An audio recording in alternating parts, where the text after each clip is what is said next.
a lot of our players, especially, I suppose, inter-county players, because this year more than any, I think they have a lot more pressure on them because there's a lot more talk about the systems of getting club football done first and then inter-county football after. And it's been in the news an awful lot, inter-county football. So a lot of them are stressed. And because that stress is in the system, a lot of them are picking up small injuries that they didn't think that they were going to have. Muscle injuries. I thought I was in good shape. Yeah, but you're stressed. So you're getting that muscle injury. Now, club sport, again, a lot of players are, again, stressed, not for the same reasons, but still it's with regards sport, and a lot of people rushing back from injuries because it's been so condensed. I want to play this year. I want to maybe make it into inter-county football. I'm nursing a tight hamstring. I'm going to play anyway. I get injured.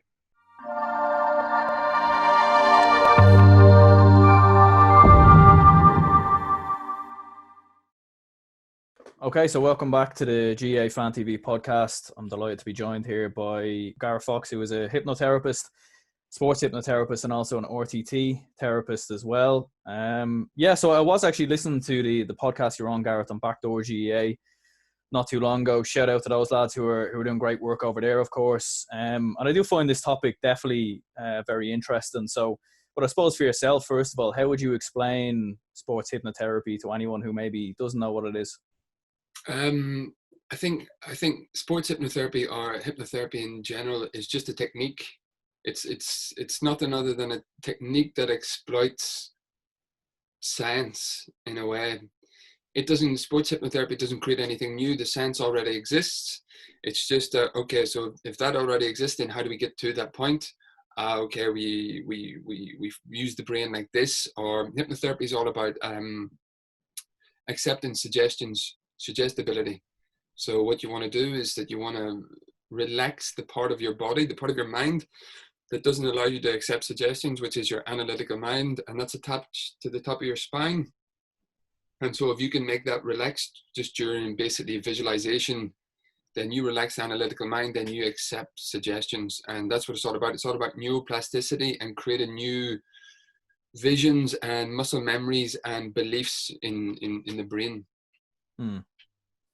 Yeah, and I suppose obviously like in the past decade or so, obviously there's been huge advances in terms of sports psychology and obviously sports hypnotherapy as well. So obviously, like, would it be along the same lines as sports psychology, or would they be slightly different? I think they're slightly different, simply because I think sports psychology feels like it's using the conscious mind to pass hurdles. Whereas sports hypnotherapy itself is using the subconscious mind to get past those hurdles. So every player, not every player, but players have hurdles. So hurdles are difficulties that they have with regards to themselves, with regards to certain elements in their game, with regards to their interaction with other people. And sports psychology is giving those players techniques and ways around dealing with what is negative in their environment. Whereas sports hypnotherapy is about removing what's negative in your environment and therefore allowing you to play freely.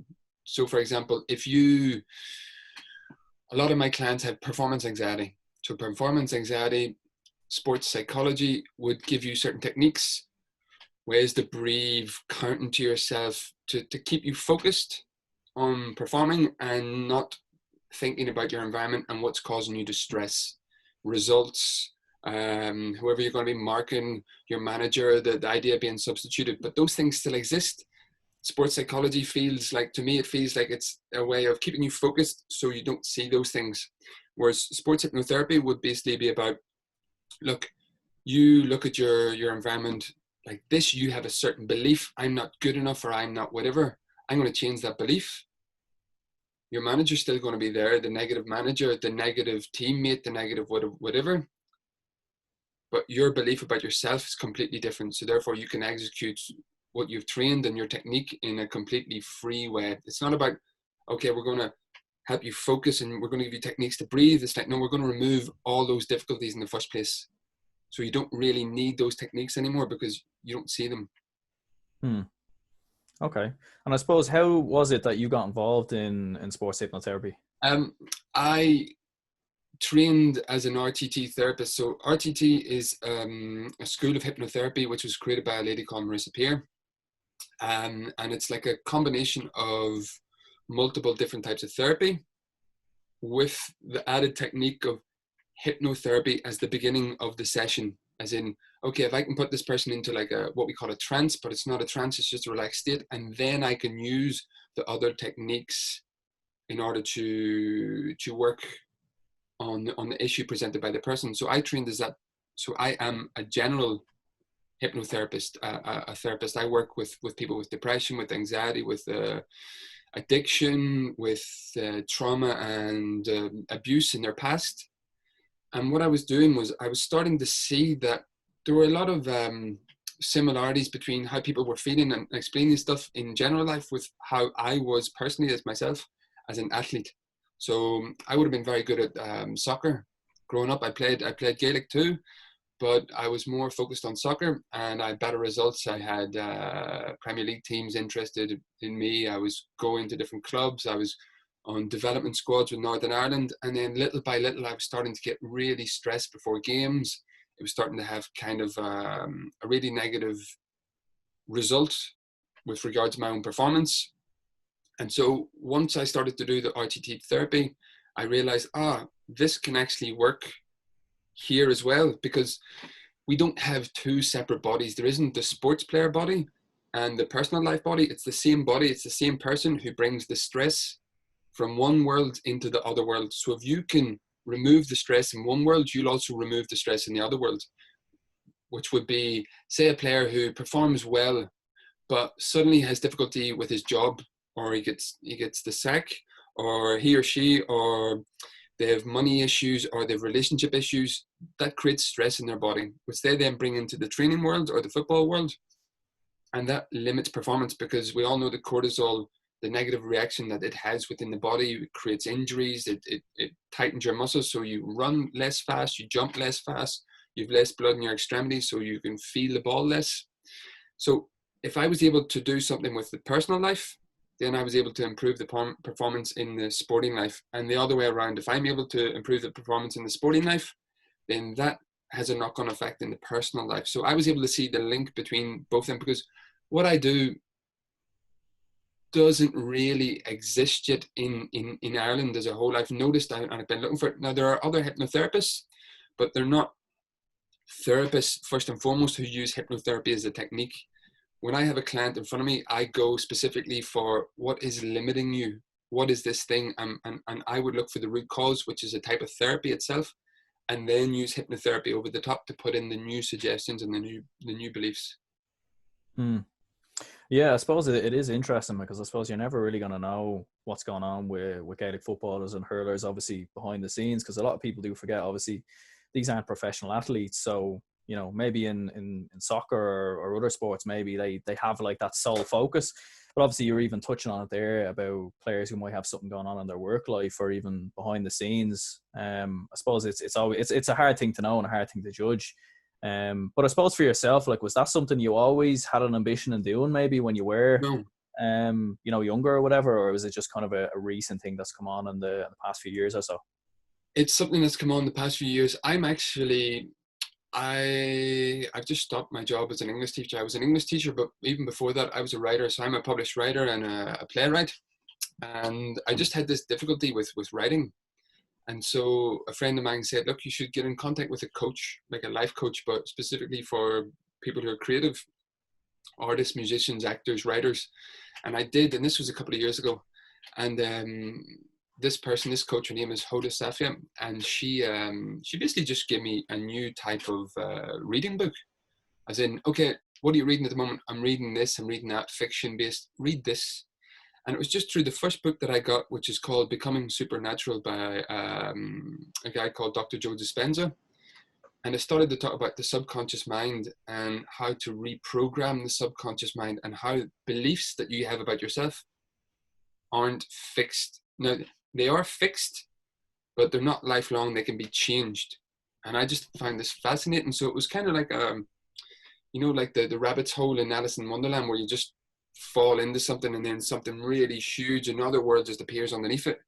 And I was just started to lift different types of books that were being mentioned in certain books. And I was reading and reading and reading, and then going online and then studying and studying and studying. And I really want to do this. I'm so fascinated by it that I want to do this. I want to work out, how does the mind work? How can I implement that in changing the things that are being destructive in other people's lives? And I never knew that I had this sort of ambition to be not so much a carer, but to be empathetic with people and to help people. I never knew that I had that side of me. And once I started to get in there, I thought, yeah, I know a lot of people that this could help. I know a lot of people that this could help. And it just started to snowball. So it was all actually, it wasn't planned. It was all from the first book, that book, Becoming Supernatural by Dr. Joe Dispenza.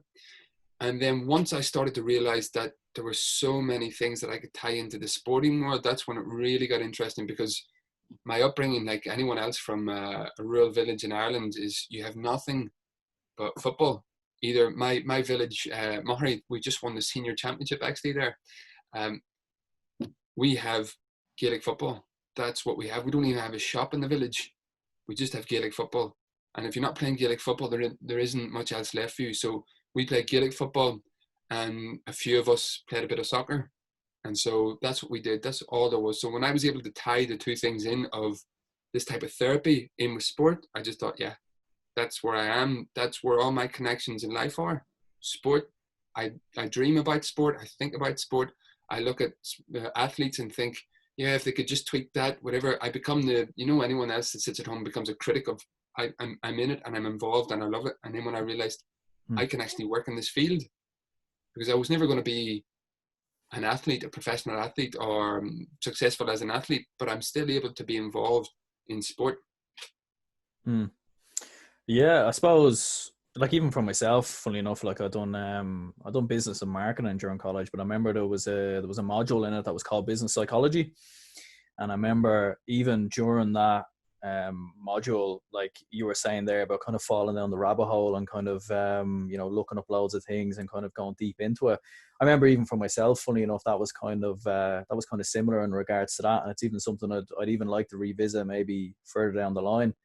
But I suppose, obviously, like in terms of Gaelic football and hurling, how important do you think sports hypnotherapy is for those two sports in general? Because obviously you said it is quite new on the scene, especially in Ireland. So how important do you think it is for managers and for players to even implement that into their setup kind of moving forward? Look, the most important thing about any athlete or anyone involved in sport, and this doesn't seem to be sinking in for some reason, is the mind, is how they are mentally. Because everything else is a knock-on effect. You can be physically in tip-top shape, but if you're not there mentally, nothing functions. It's not supposed to function. You have to be 100% mentally there in order for the rest to function. And this seems to be the thing that gets left behind. It's like some of my clients, so I have a lot of intercounty clients, and I ask them constantly about, so how's it working within your team system? What are you doing and what's the practices? And there are teams that do have sports psychologists involved, but there are other teams that have no one involved. And I think, well, what's happened? Oh, it's just an individual pursuit. If you're into that sort of thing, if you believe in it or not. And I just think that's a ridiculous answer. If you believe in it or not, it's like, no, this is the one thing that you should be doing before everything else. You should be getting your mind in order, and that's how everything else happens. Because again, the most destructive thing to performance is your own thoughts about performance. Because if you think that something negative is going to happen, then your body, it creates the fight or flight, which creates, it wants you to escape. It thinks there's something dangerous in your environment. It wants you to escape, and it flushes your body with cortisol, which is so performance inhibiting and limiting. And like I said, you can be the most talented player on the planet, but if you keep thinking that you're stressed or you're going to get injured, you won't be. You won't be able to execute the things that you're doing. So not just sports hypnotherapy, but just anything to do with the mind, first and foremost, needs to be implemented all the time. Now, with sports hypnotherapy, I believe that it's the quickest way to change the negative beliefs, because I'll give you a good example, right? So you have your conscious mind and your subconscious mind. Your conscious mind is logical, your subconscious mind is emotional. That's where you have all your survival programs which allow you to escape any danger in your environment, because Your mind's number one function is to help you survive on the planet. That's its main function. That's what it has to do. So let's I sort of look at sports psychology as conscious mind, which is logically, this is how we're going to overcome that problem that you have. Now, if someone has a phobia of flying, that's subconscious mind. That's a fear, it's a phobia, it's an emotion, it's there. You cannot change a subconscious program consciously. Because if I tell you logically, more people die on the way to the airport than actually die from flying, does that resolve your issue with your fear of flying? It does not. So conscious work won't overcome a subconscious program. You have to work on it subconsciously, and that's what hypnotherapy does. What it does actually really scientifically is that because you relax the analytical mind, you relax the frequencies of the brain into alpha and theta frequency. So it's not beta brain frequency, which we're using now, which is your analytical mind. It's relaxed, childlike alpha and theta frequency, which then accepts information. So you can go directly, it's a direct route into the subconscious mind, and that's where you put the new program in. And then the new program runs like when you first start to learn how to drive a car, all that's done with your conscious mind. Everything feels slow and clunky and looking in this mirror, and I'm not going to be able to remember all that. And then suddenly now we can drive from our where we depart and we arrive, and we haven't even thought one moment about driving, but we've done every action that needs to be. We've put our left foot in, we've changed the gear, we've looked at the mirror, the rear view mirror, we've done all those things without thinking because it's stored in another part of our mind. And if you can get a good program stored in that part of the mind too, then that basically goes on autopilot and it plays in the background, and that gives you the positive sort of outlook on your environment and the positive interaction with your environment. A good program, a good belief gives you a good interaction with your environment. A negative belief gives you a negative interaction with your environment. So would it be fair to say then kind of surrounding yourself with more positivity in that sense, in terms of I'm trying to think like, say, footballers or hurlers, for example, you know, if they're in an environment maybe where there's a lot of negatives going on, would it be fair to say then kind of having a more positive environment would kind of be a good way to kind of replace those negative beliefs? Or like how would you say?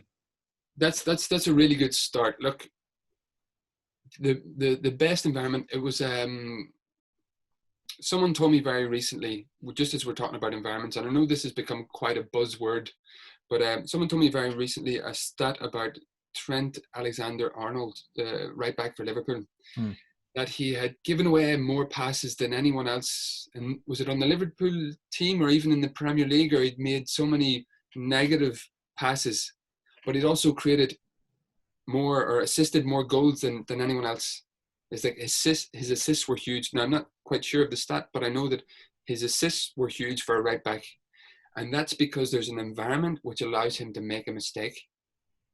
He's been given the environment. Klopp has basically said to him, I don't mind if you give away 10 passes, because that one pass is going to lead to a goal. That corner that he took against Barcelona, you only take that corner at his age when you know that your manager isn't going to take you off immediately. So if that negativity exists in your environment, then you won't take the risk. And the risk is the exploration, and it's the type of, we can almost say, look, it's a big word to use, but it's almost a stroke of genius, that corner that he took, which was because he was able to take a risk. But if he thinks to himself, if I ever give a ball away and my manager's taking me off, I'm not going to do that. So that's why a positive environment is key. You want your players to be able to feel like they can take risks, because with risk, you also have the greatness on the other side. Great things happen when people are free and brave to take risks. If you're not free and brave to take risks, then you play within yourself. So that's why it's completely vital that every team create a positive environment. A lot of people are using the word culture these days. You know, you need to have a positive culture within a team. What does that mean? Sometimes it gets a bit like blurred, and for me, it's just, look, it's not saying that you can't be harsh with someone. And when someone's not pulling their weight, it's not saying that you can't go, oh, look, it's okay, don't worry about it. No. You can, I think you should be able to say, here, look, you're not pulling your weight. but there's a certain way to give a criticism that gives someone the motivation to do better next time, instead of just wiping out motivation, which is, you're rubbish, you should be off, you shouldn't even be playing here. That helps no one. But if you can say to someone, look, what you've just done there isn't good enough to your standard, then that allows you to look and go, I have a standard which is better than this. Let's go. Yeah, I think that's a good example, actually, using Trent, because I am a Liverpool fan, so I suppose that's a good one to use. Yeah, I suppose even Jim McGuinness as well. I look at, something he done with Donegal in many ways. Now, I know his style of football probably wasn't the most positive, but in terms of his style of management, in many ways, the way the players worked for him, week in, week out, it showed a lot of, kind of resolve, the way they were all working together, kind of under the one thing. So, like, would you work closely even with managers then as well? Because I'd imagine if players are coming to you, with kind of one emotional thought with what's going on, but managers maybe are thinking the opposite. So would you have to work quite closely with managers then as well? Well, I've only recently come back into Ireland from working. I basically worked the last 2 years in France and Germany, where I was living, and I worked a lot with tennis players and boxers and MMA fighters. And it's only since basically Christmas that I started to really work with players in the GAA, and then I have a column in the Gaelic Life magazine, sports magazine. And it's only recently that managers have started to get in touch about, here, look, so what do you think? What's your advice on this? I've been reading this article. What's your advice here? What's your advice there? Now, I'm putting together with a lot of my clients, I'm taking back feedback, maybe a few questionnaires, and I'm just trying to work it all out, because it's still all trial and error. There's nothing that's perfect, and no two players are the same. So you have to sort of gauge what is the best environment to create. Now, I don't know if you listened to the Johnny Wilkinson High Performance podcast that came out a couple of days ago. So the one with Jake Humphrey and Damien Hughes. So the podcast came out, and Johnny was talking about, his life before as a rugby plug, where he fit into just that thing and that's all he was, and now his life now. And he mentioned this thing which was really interesting, and I'm going to use Liverpool again as an example, even though I'm a United fan. But he said, when players are asked, when was the best time that you played your sport? I said, when I was young. Why? Because I was playing with my friends and my family, and it was enjoyable. And then he just turned around and he said, well, why can't we be friends? Why can't we be family? Why is there a line between us that defines me as this and you as that, and us not as one thing? When we're talking about Jim McGuinness and Donegal players and playing for McGuinness, I think Klopp again is a great example, because they see him as a family figure. You can see after a game, Klopp comes out and the players are straight over to him and they're celebrating with him. Whereas the likes of Mourinho, who was a United manager, I despise Jose Mourinho, because I think he creates an absolutely toxic environment, and you can see it already with Spurs. Look at Dele Alli. Dele Alli's about to leave. So it's all about this. If you can get an environment which is kind of like, it's a friendship environment. You don't have to be the best mates or a family. There's something where you want to do something for yourself, but also for the person beside you.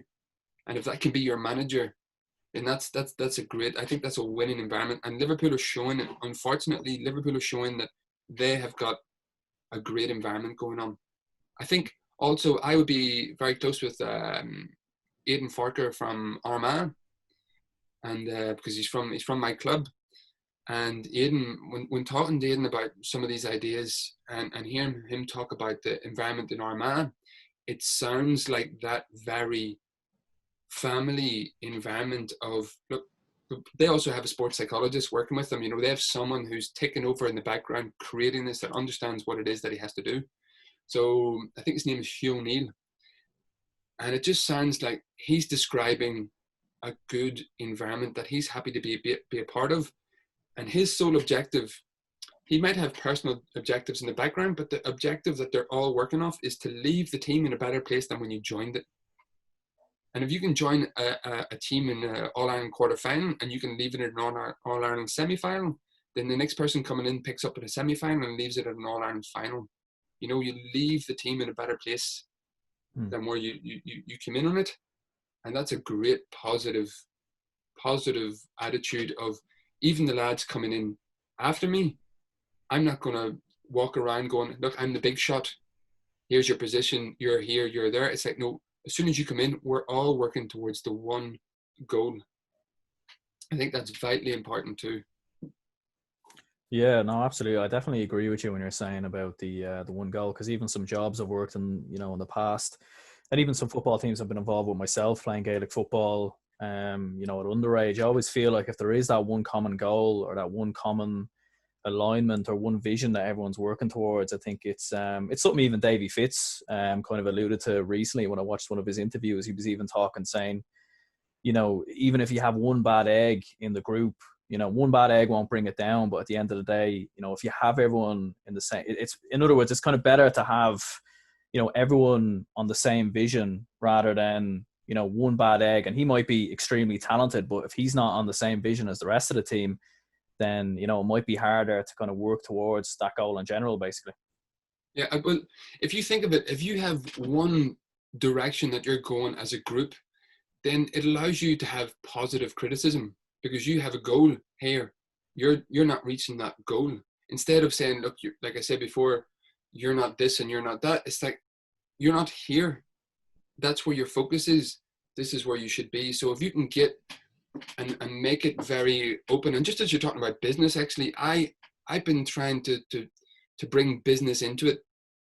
And look at business structures of the most successful business structures where you have your certain hierarchy, but further down the ranks that are still powerful figures, which would be your more your older senior players. They have an interaction with the younger players and the management staff, but then even the younger players have an interaction with the management staff as well.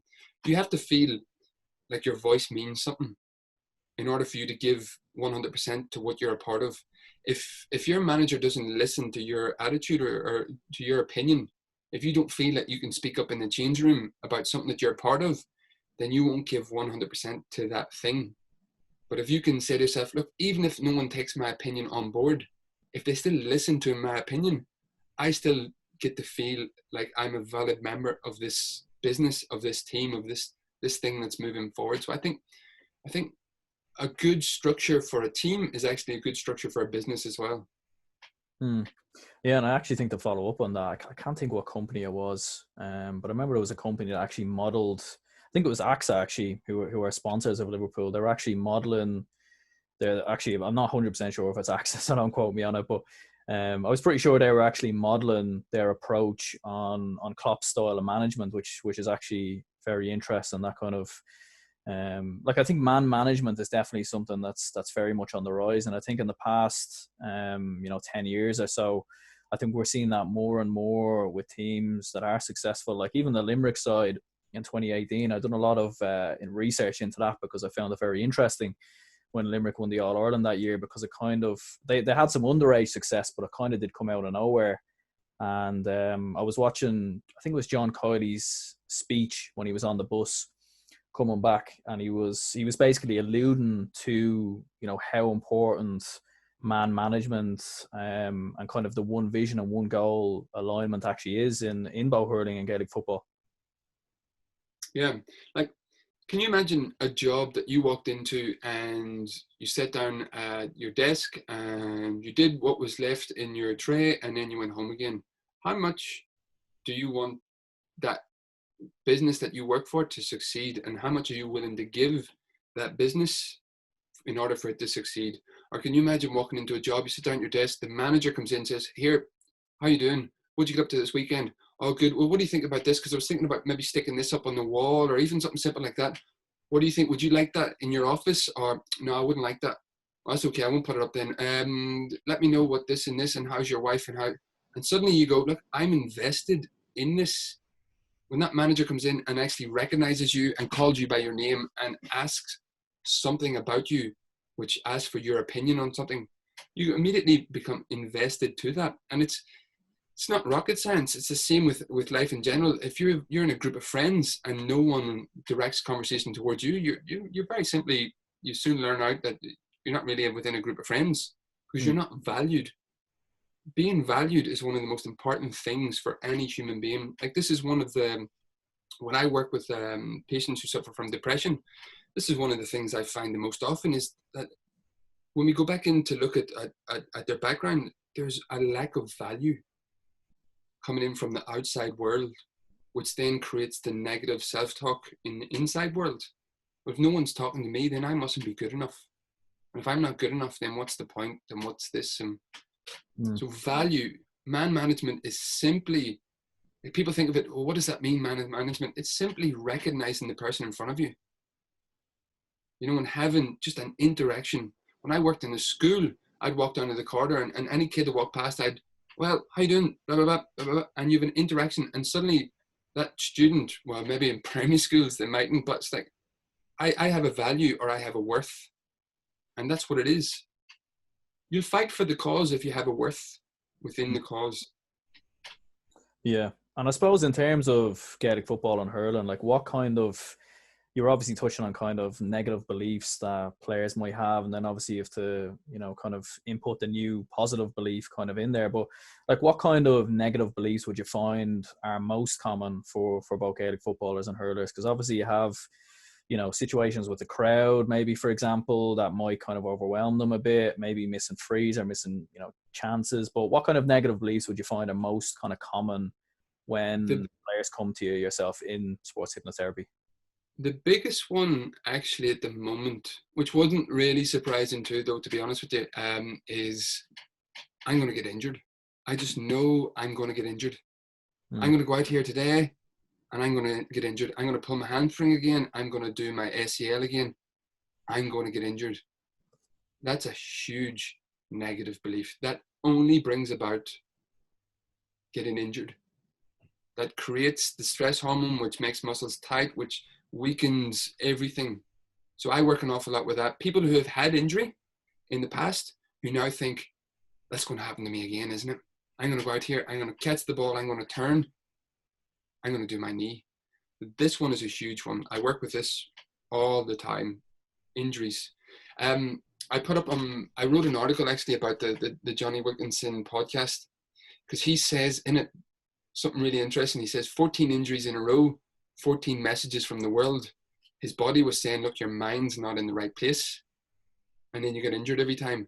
And then I was watching, just to correct my golf swing, I was watching a video and it had tubes from Sky Sport with Jamie Redknapp. And he was asking him, and Jamie, people know you as a pundit, but they forget that you were a good footballer. And he talks about his sporting world. And then he says, broke my ankle twice and tore my hamstring playing for England because I was so nervous. I kept having negative mental images. And it's no coincidence that I was getting injured so much playing for England, because when I was with Liverpool, it was easy. I slept well, I did this, I did that. When I went to England, my self-talk, my negative beliefs, they created my injuries. Look at Eden Hazard. Hazard, in, was it 7 years, he missed 15 games with Chelsea. 1 year at Real Madrid, he's missed 29 games and he's been injured again, because he has this self-talk about, I need to live up to this price tag. He's fifth most expensive player in the world. Dembele, Barcelona, in 3 years, he's had 9 consecutive injuries and he's missed 80 games because he's living up to the price tag of being the second most expensive player in the world. Stress. So that's a negative belief that causes huge injuries. Another one is just simply about performance anxiety. Where performance anxiety comes from is really fascinating, because your subconscious mind doesn't know what a game of football is. It doesn't know. We still have the same body as cavemen times. We just live in a different environment. There's not much different. So it's not the game that's stressing us out. It's something else. And what it actually is the fear of rejection.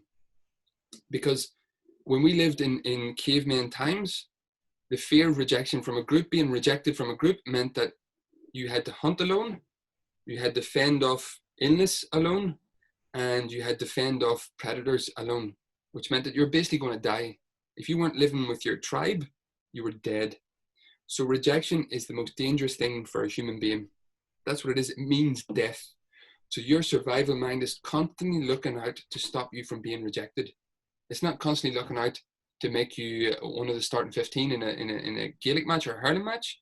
It's just looking, okay, that manager said that to me, that risk rejection, I'm not going to do that again. I'm not going to make that mistake again. I'm not going to give that fist pass again. So then once a player starts to feel rejection in that sporting world, then it recognizes, okay, every time I go into this environment, I risk rejection. I don't want to be in this environment. So that's why we have pre-match nerves. Pre-match nerves and anxiety. This is something that I suffered from, and this is why I was able to link the two together. I used to be sick, like for 2-3 years in my soccer career, from under 14 to under 17. I was sick before every game because I didn't want to be out there. I didn't know why I didn't want to be out there. I loved football, but I didn't know why. And it was just basically because I had felt rejection from certain clubs over in England, and I didn't want to feel that again. So my body was just saying, look, I'm going to make you nervous. I'm going to make you sick. I'm going to give you injuries so you won't be there. So we have a lot of that. We have a lot of pre-game anxiety, taking on negative criticism from people, and then the belief that we're going to get injured. Those are the three main things that I would work with athletes. Now, obviously you spoke before about eliminating risk, and but let's say if those risks were to backfire in some way, maybe because a player did play a risky pass or had a risky shot even after those beliefs were input, basically. But how do you and other hypnotherapists say reinforce that belief that actually it is okay to keep taking that risk? Is it about just keep going, keep trying, keep taking that risk, or is there another kind of strategy maybe you have in place for that? It's all about perception and perspective as well. It's that what happens to you when you make a mistake, when you take a risk and it doesn't work, is your own power and choice to create the result of that, how you feel about that. If you miss a penalty in the last minute and you go, I let my team down, I let my manager down, I let myself down, or you can see that in a different way, which is I've now hit a penalty in the last minute of a game. Next time I step up to hit a penalty, I know what that feels like. I can conquer that fear next time because I didn't know.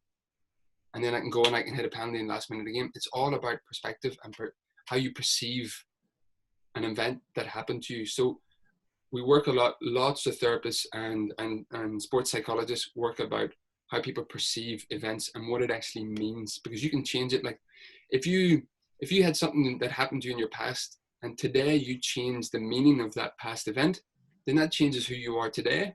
And then that also changes what you can become in the future, because you're no longer limited to that thing. If you said, let's say, for example, what's a good example to give you? If someone shouted at you, a teacher shouted at you, and that made you go within yourself, and I can't do that thing again, and I'm the type of person that can't go and do that thing anymore. And that's what you're saying to yourself today. I'm the type of person that can't speak out in public. When you change the belief of that past event, which was, well, look, that teacher was just angry.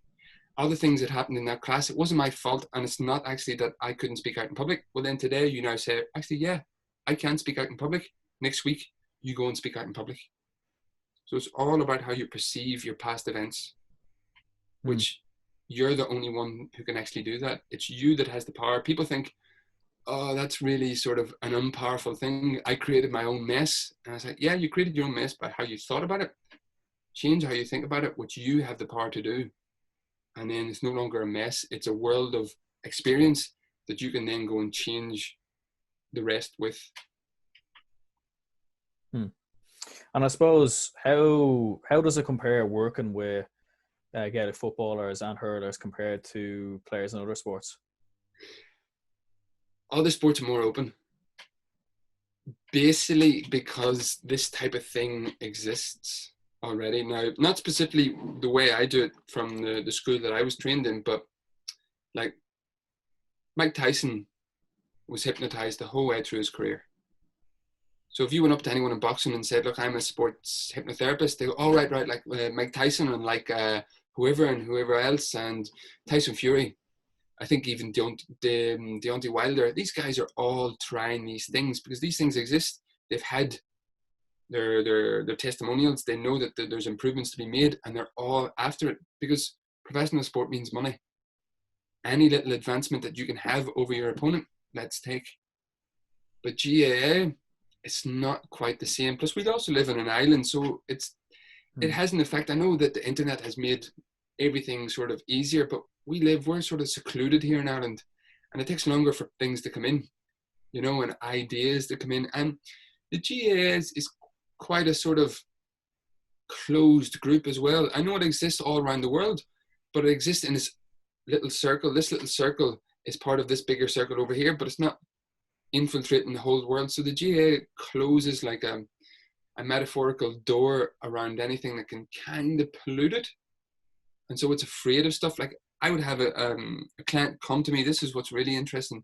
Have a client come to me and say, look, I really want to work with you. And then we get down to work and they're like, oh, how does this work? And what's it going to do to me? And yeah, you wanted to, you know, it's like, and then when we do the session, say, oh, that's what it was. I was like, yeah, that's what it is. All right, we'll do that again then. You know, there's fear around it because no one really in the GAA is doing it.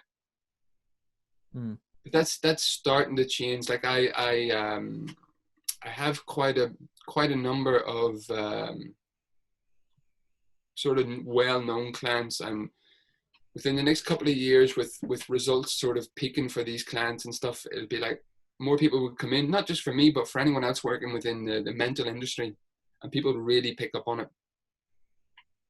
And I suppose obviously with the impact of COVID-19, obviously, and all the changes kind of taking place in Gaelic football and hurling, of course, as well, and of course across the whole GAA board. Obviously, you kind of touched on injuries there. I'd imagine that's kind of one of the big effects, obviously, that probably took place during the lockdown, because obviously players are out for runs and they're not kind of, it's huge disruption kind of halfway through the season.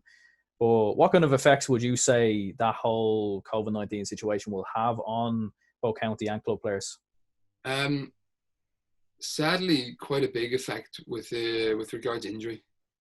You know, I'm seeing it now. I'm having players sending me messages saying, hey, look, I'm supposed to be getting ready for inter-county training. I've just innocuously gotten injured. I don't know what it is.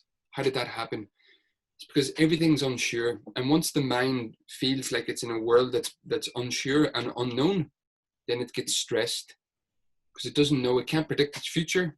And therefore it doesn't know, and therefore it stresses. It thinks, like I said, again, it thinks there's something dangerous in its environment, fight or flight. So a lot of our players, especially, I suppose, inter-county players, because this year more than any, I think they have a lot more pressure on them, because there's a lot more talk about the systems of getting club football done first and then inter-county football after. And it's been in the news an awful lot, inter-county football. So a lot of them are stressed. And because that stress is in the system, a lot of them are picking up small injuries that they didn't think that they were going to have. Muscle injuries. I thought I was in good shape. Yeah, but you're stressed, so you're getting that muscle injury. Now, club sport, again, a lot of players are again stressed, not for the same reasons, but still it's with regards to sport, and a lot of people rushing back from injuries because it's been so condensed. I want to play this year. I want to maybe make it into inter-county football. I'm nursing a tight hamstring. I'm going to play anyway. I get injured. So it's changed the whole dynamic. It's been really interesting. It's kind of been unfair on all our athletes, because to be fair, as spectators, we have pushed our athletes as well, because we want a spectacle to look at, because we're bored. We're bored. We've had enough of the news. We don't want to listen to any more news, any more figures anymore. We want to get back into some sort of normality, and a big part of our normality is sport. Get out, play. Oh, the inter-county has to go. There has to be, we have to see championship football. I want it to happen, and this is feeding through to our athletes. Like I want to see inter-county football this year.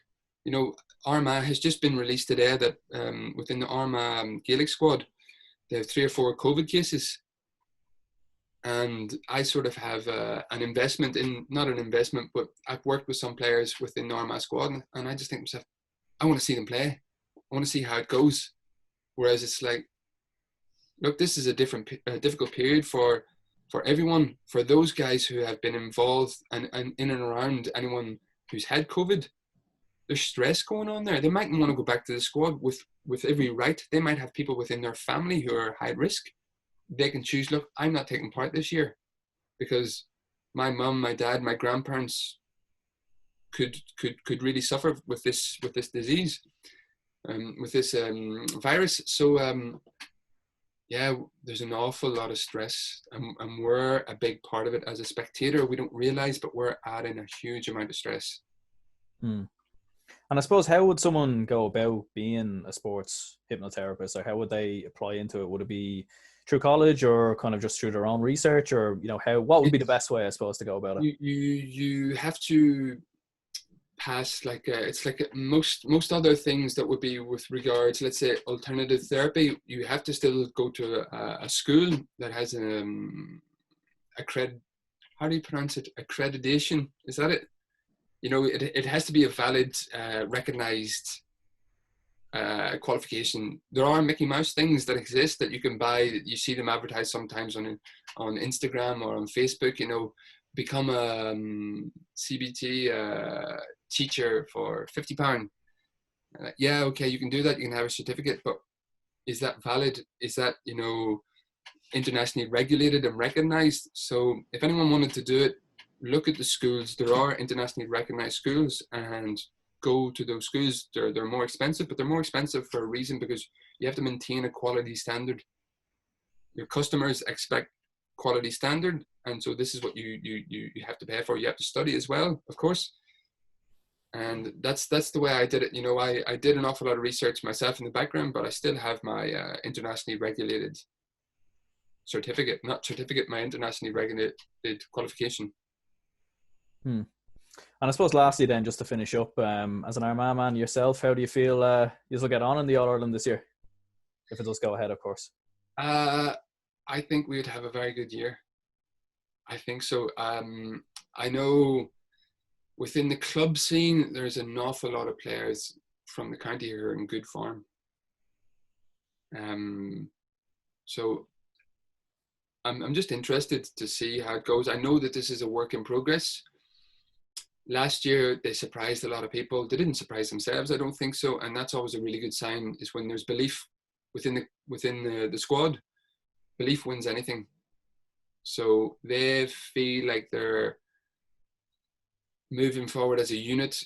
I like what I'm hearing from talking to certain people.